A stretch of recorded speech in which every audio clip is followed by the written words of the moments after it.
Oui, même les pays émergents les plus dynamiques sont concernés par cette crise alimentaire. Exemple, l'Inde.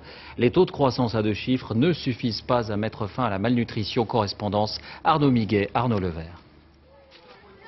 Elles ont parcouru des kilomètres pour confier leurs enfants à cette équipe de Médecins sans frontières.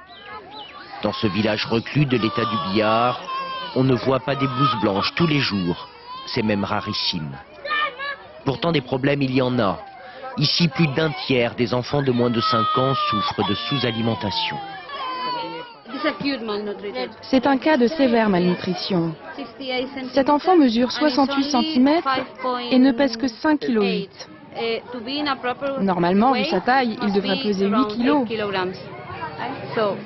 Ça fait une différence. Pour endiguer ce fléau, sachets de pâtes nutritionnelles et médicaments sont distribués. Les enfants de ce village seront normalement tirés d'affaire dans quelques semaines. Mais il y en a tant d'autres. Car en Inde, la malnutrition tue. Plus de 6000 petits Indiens meurent chaque jour parce qu'ils sont mal nourris. Un enfant mal nourri a un système immunitaire très faible. Il attrape donc des maladies beaucoup plus facilement qu'un autre. Ici, il y en a qui ont des diarrhées ou de fortes fièvres. C'est comme un cercle vicieux.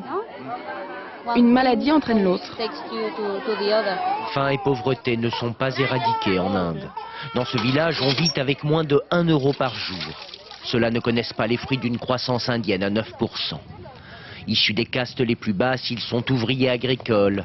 Et encore quand ils trouvent une terre à cultiver. Regardez là-bas, c'est nos champs. Toutes nos plantations de céréales sont perdues. Tout a été détruit à cause des inondations. Si l'Inde ne connaît plus de famine depuis la fin des années 60, elle est loin, très loin d'avoir gagné la bataille contre la faim. L'Inde est donc la région du monde la plus touchée par les problèmes de malnutrition. Selon les experts des Nations Unies, 221 millions de personnes souffrent de sous-alimentation.